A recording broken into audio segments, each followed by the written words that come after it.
Hello everybody, Tyrone the God 3 here, and welcome to Pokemon X and Y Anime Reviews. Today we'll be reviewing episode 82, and this episode is titled The Gorgeist Festival. Farewell, Punkaboo! And this episode it's nice, it's got some really nice moments.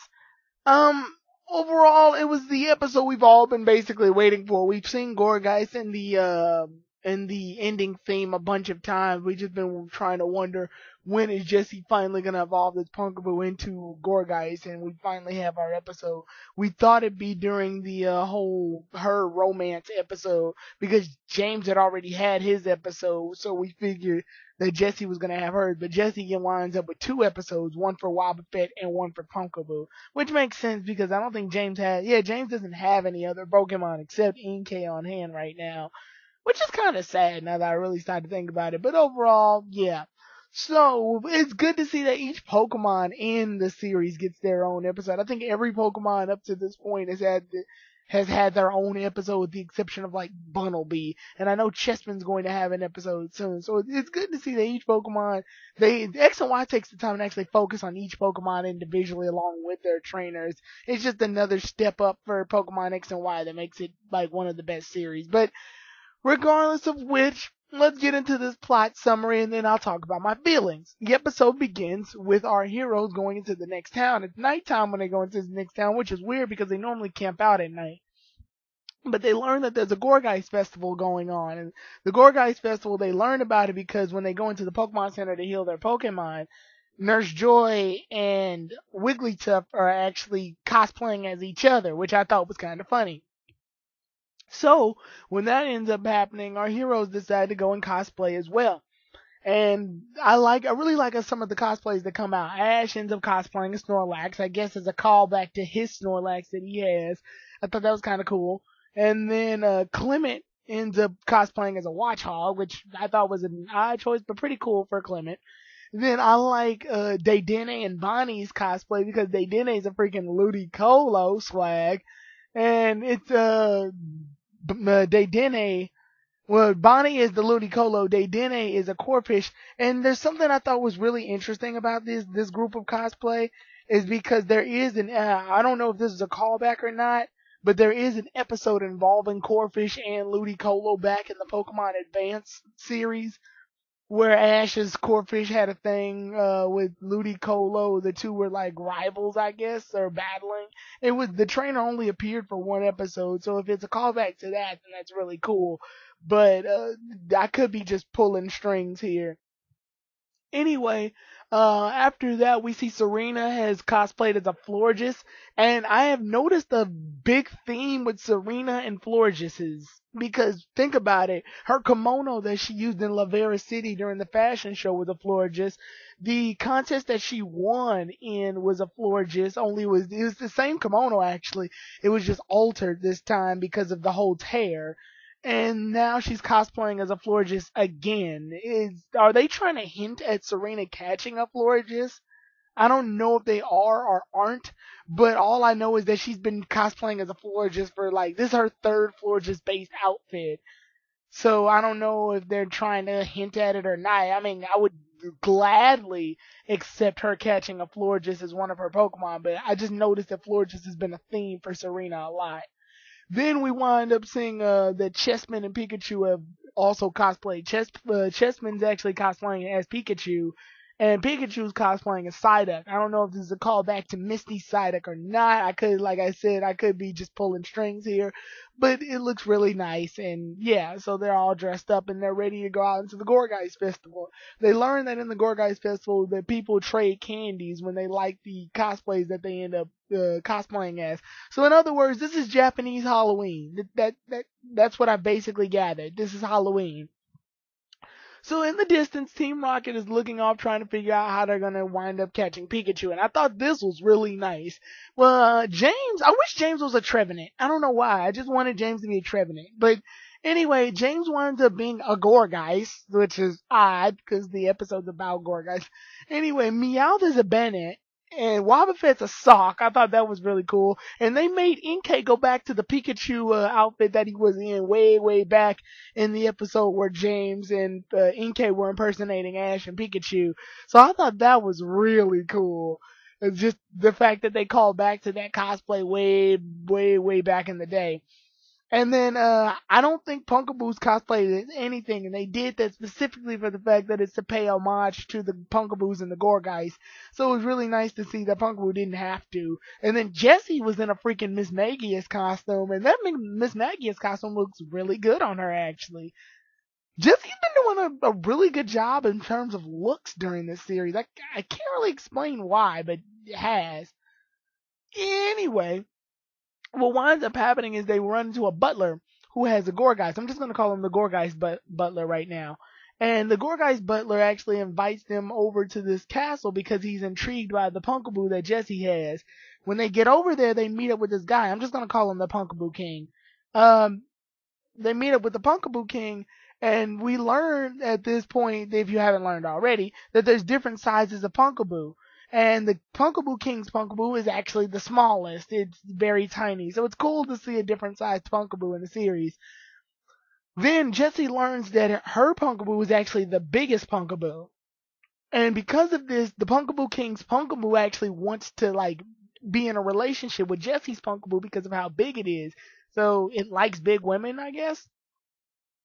Anyway, so the Punkaboo King tries to convince Jessie to give him her Punkaboo. Jessie actually sticks up for Punkaboo and says that she loves Punkaboo and wouldn't trade Punkaboo for the world. And she just doesn't want to give Punkaboo up until they use this as a way to try to get Pikachu.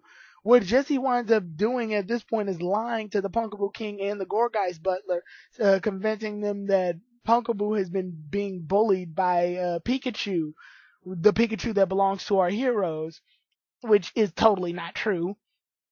And she says that she wants nothing more than to capture that Pikachu, and if they can capture the Pikachu, then she'll trade over Punkaboo.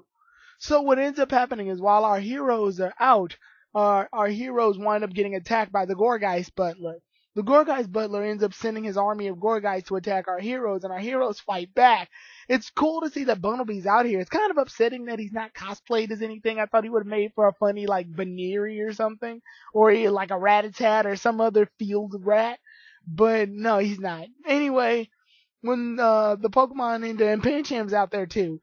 When they end up battling, though, during the commotion, they wind up snatching Pikachu, or at least what they thought was Pikachu. Pikachu's actually fine. What they end up really taking is Chespin, because Chespin's cosplayed as Pikachu. So when they come back, they realize that Pikachu is actually Chespin. But while all of that is going down, our heroes bust in because they use Fletchinder in order to find out where they are. Once that ends up happening, a battle starts again. The Gorgeist butler ends up fighting them again. And while this is all taking place and the battle's going on, the Punkaboo King actually breaks out the trade machine. And he ends up offering up a different Pokemon in order for Jessie to give up her Punkaboo. And it was a Mawile.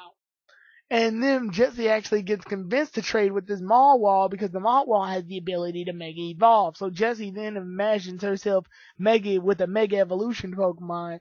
So she goes ahead and tries to trade Punkaboo. Her decision has been made up really fast.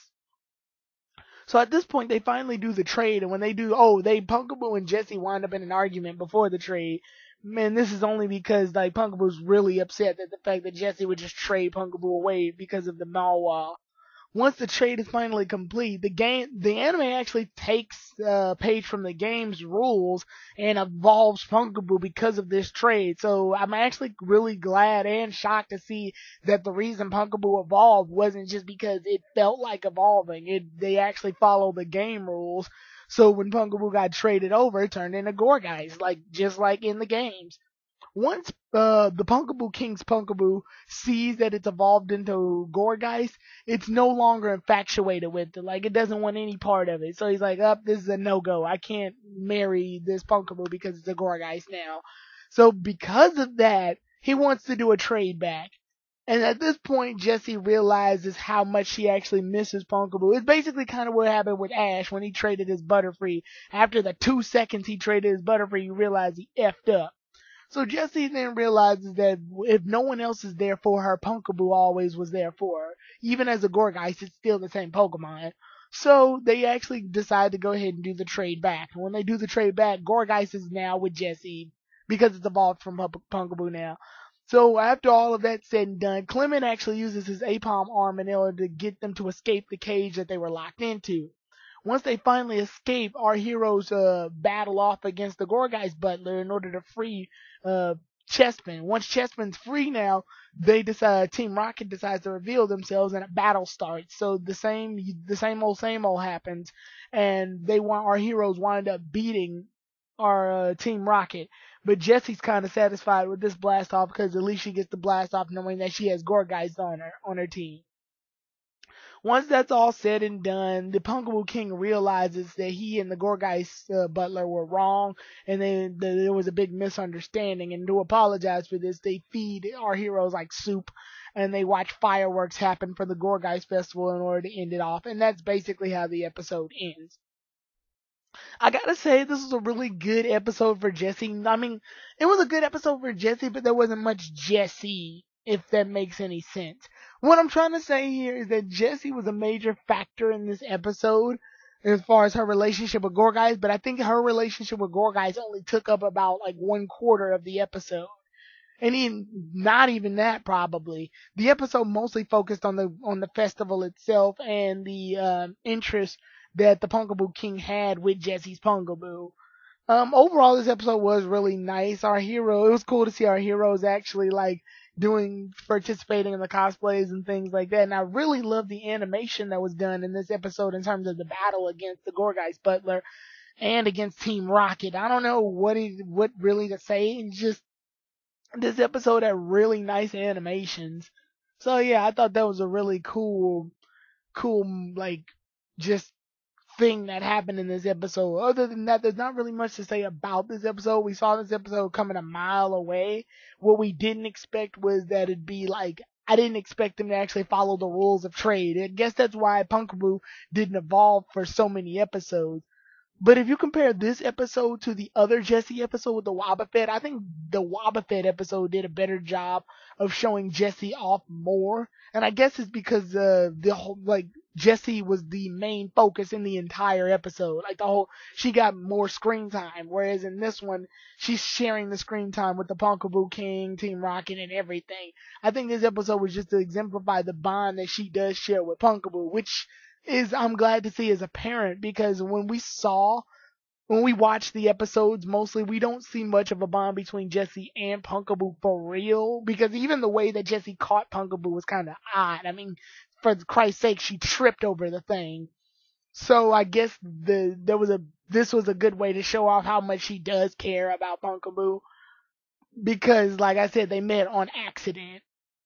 Just like with James and Inkay, however, I think James and Inkay's relationship is a bit more apparent, especially showing off in the Inkay episode. And like I said, it's good to see the Team Rocket has such a close bond with their Pokemon this time around. I don't think they've had such a close bond with their Pokemon since the Kanto and Johto region. But with that said, the next episode is the Cross the Snow Mountains Mamoswine and Obama Snow episode. See you all then, everybody. Tyrone the God 3 out.